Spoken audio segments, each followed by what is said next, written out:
So the season 2 patch notes are out in all of their glory, and we finally are able to really assess season 2, whether or not it's going to be something that's really exciting, really fun to play, and of course, if they fix some of the problems that a lot of us had. Now, I will note at the very beginning, if you're someone who didn't enjoy grinding Nightmare Dungeons, or maybe doesn't enjoy the loot aspect of this game, that thing isn't going to change, okay?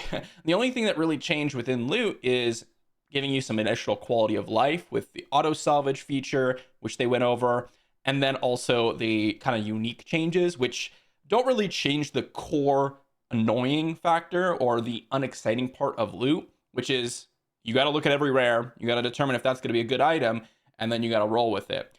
With the changes towards the damage buckets, the stats really are quite different in terms of what actually gives you value.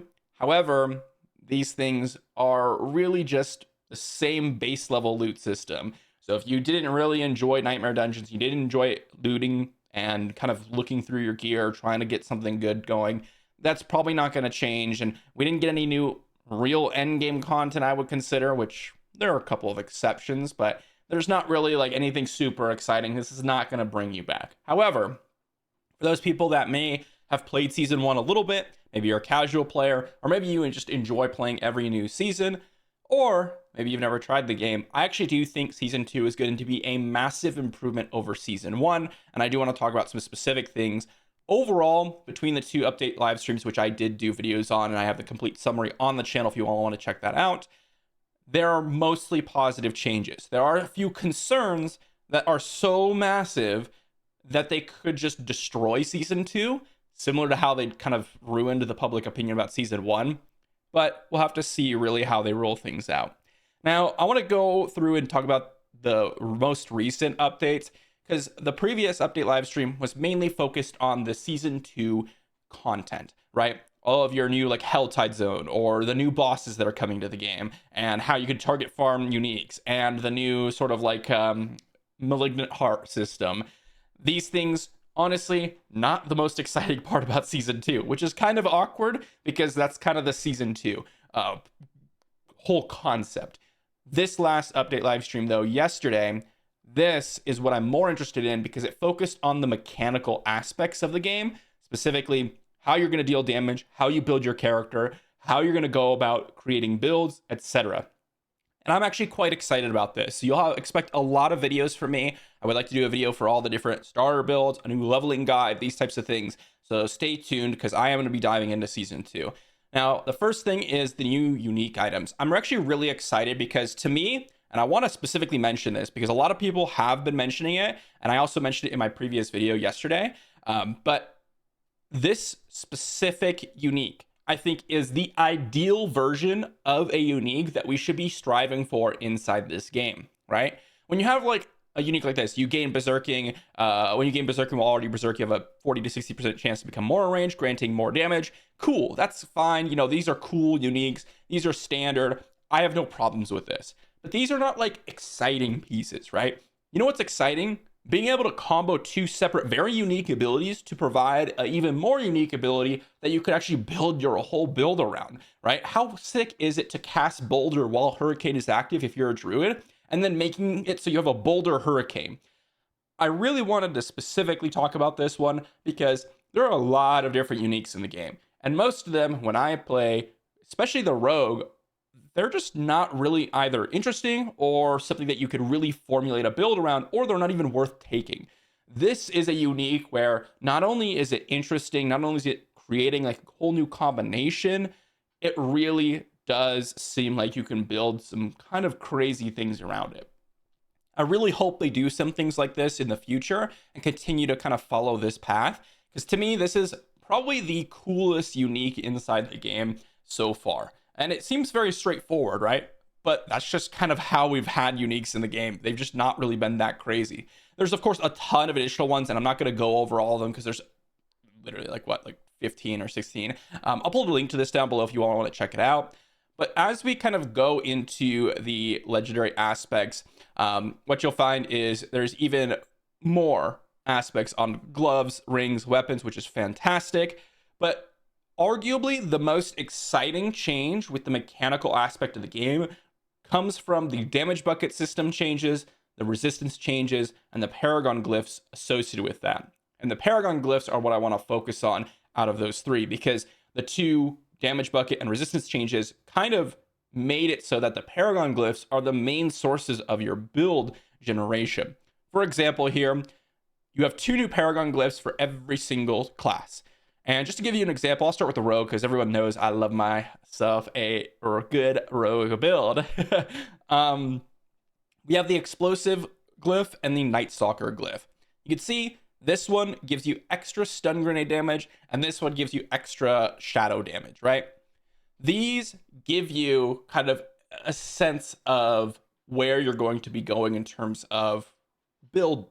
Before, it was like range damage, or here's some damage reduction, or whatever it is, very baseline stuff. These ones are a lot more specific, right? Hey, you get ice spike damage with your sorcerer, or you're going to get corpse skills for necromancer, right? It kind of streamlines you towards a specific build, which is quite nice. And this is where it gets really interesting. I'll use the rogue as an example once again. The No Witnesses legendary node here, you have previously ultimate skills deal increased damage and grant you increased damage, right? Now we have ultimate skills gain additional 10% damage from your damage with ultimate bonus, and grant this bonus to all skills. So a lot of the random nodes in certain classes get bonuses from the stats that you're building on your character. This is where really where a lot of your damage is going to be made up, because if you had watched the previous video, you would know that all of the new damage is not really going to be coming from crit and vulnerable damage alone, because you still get the 20% increased damage and the 50% increased damage multiplicatively on your character. After that, though, any additional vulnerable damage or any additional crit damage is going to be additive. This is way different than it was before. And as such, a lot of our builds are now going to be, okay, what legendary node are you going after? That legendary node is going to dictate to you what stats you're going to want on your gear, because the stats actually improve your legendary node, which is not something that we've really seen so far a whole lot. Of course, it's just generally in previous builds, if you get the stats that match your legendary node, it's going to improve your build, but not necessarily like directly correlating to additional stats off your Paragon nodes, which is really important. And with the damage bucket changes, they did mention this, and this is really important to note, that all of the changes with this are going to drastically nerf your damage. However, they have drastically nerfed the opponents that you're going to be fighting, right? As they say here, this change is not intended to lower the power of the best builds, but rather allow more builds to reach that same level of power. And everyone knows at this point, if you have used crit damage and vulnerable damage, that those two things are essential to making a good build. And basically, 95% of builds in the game are using them. And so these changes are drastically nerfing our power. So we really need those monster nerfs to kind of match our power level, because we're talking like significant damage decreases, like comparable, if not more so than season 1 damage decreases. And so if they don't manage how they're changing the interaction between the random enemies we're fighting, we're going to have a situation in our hands similar to season 1. This is my biggest concern, and I'm going to have to do some testing with this to see if it really has changed, and whether or not the nerfs are actually applicable to kind of what power level we were before. This is going to be really important. The last thing that I think is really interesting about the mechanical changes for season 2 is that resistance, okay?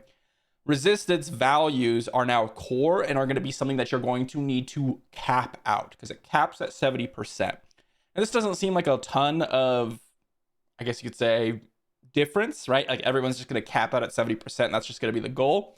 But it at least makes you search for those items, search for that stat improvement, and it kind of streamlines the process, especially for some of your more casual players. I think this is actually a good change, while not being super simple, because before you just stack a bunch of armor, right? Armor. Now armor doesn't affect those magical damage hits, so you need those resistances. So pretty important that we're going to be able to combo both of those stats together and get a lot of value out of it. But That's pretty much the things that I think are exciting about season 2. I'm really, really interested in the mechanical changes, but overall, I'm actually pretty excited about season 2. And as I said, I'll be diving into a lot of the build crafting and all that stuff associated with this, because there is a lot of changes. And of course, we have to talk about the new content in the game and when that comes, and all the target farming and all that good stuff, and whether or not that's actually worth it. But for the most part, I know some people are going to be like, yeah, the game's bad, blah, blah, blah, blah. That's fine. You're totally entitled to your opinion. But I think that this game delivered on what it was supposed to be, which is a game where you jump in, you kill monsters, and that's it. Maybe not to as the expectations that we expected, but at least we're going to be able to kill some monsters in season 2, albeit with a little bit of a different build diversity, which should be pretty fun.